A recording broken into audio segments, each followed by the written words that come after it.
everybody, welcome back to the Chaotic Little Book Corner. My name's Acacia. Today we're going to be doing my top 5 sci-fi and fantasy. Let's jump in. Alright, these are my top 5 fantasies and fiction and sci-fi of 2016. Number 5 is The Gentleman by Forrest Leo. I was sent this for review by Picador. I absolutely adored it. It was hilarious.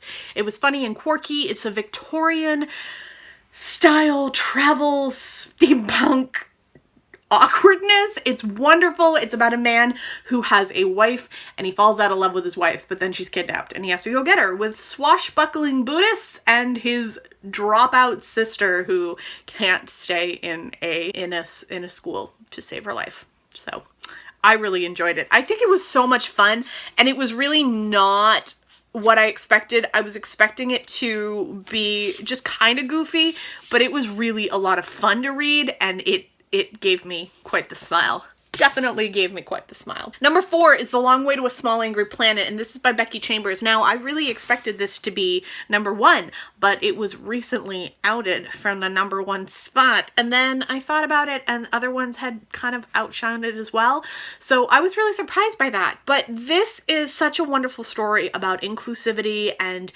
family and what defines family and what defines different cultures and community and all of those things. It's a story about a group of people in space who have to travel on a spaceship together, even though they are very different and different cultures and societies and different species. And their job is to go through the universe and punch holes, almost like highways, to get from one place to another in the universe, easier and faster. The story is more about the characters than anything else. I loved it, and I really, really recommend it. Especially if you're looking for something easy that just makes you happy. It's a good one.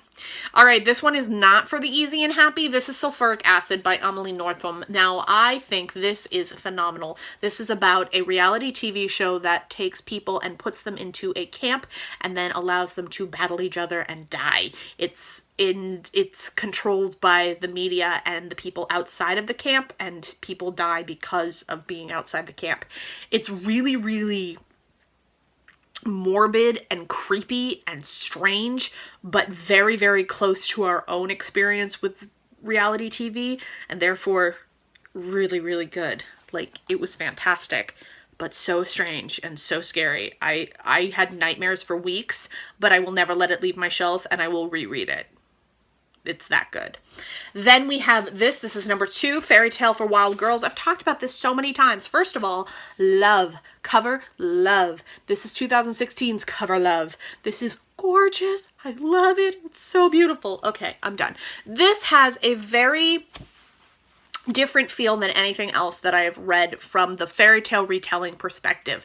This is not your classic fairy tale retelling taking place in a forest with all sorts of fairies and little creatures. It's written in a much more eloquent way. It talks a lot more about obscure. It's almost like Arabian Nights meets a fairy tale, but then there's like bombs and war going on. It's fabulous. I really enjoyed it, and it's written like a really long poem, more so than... It's like a really long poem with dialogue, more so than a story written to be like a fairy tale.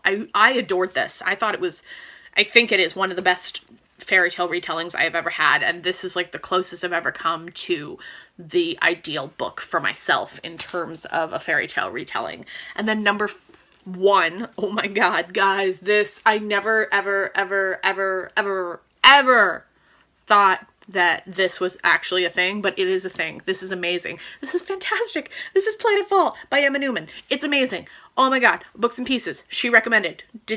Down below. Channel. Go watch. Do it.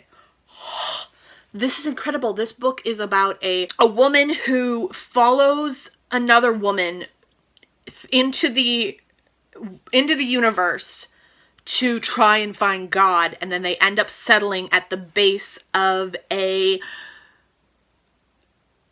city-like structure, and they don't really know much about it. They're still trying to learn, but they really haven't experienced much of the culture that is above them in the structure, and they are trying to live in a communal area with a bunch of people who are chosen for different reasons, whether it be intelligence or ways of designing and such, and they live in a world where they have a chip implanted in them that allows them to communicate with other members across the community, and everything is shaken when a stranger comes to the door and says that they survived after the death of a bunch of other followers who didn't make it to the colony. Yeah. That's the best I can give you without giving everything away. It's incredible. Oh my god, I love it so much. And it actually does a really great job of talking about anxiety, because our main character has severe anxiety. It's wonderful. I am obsessed. So obsessed. I'm in the middle of the sequel, and I don't want to finish it because when it's done, and I'm really upset about it. Really upset. All right, I will talk to you guys tomorrow.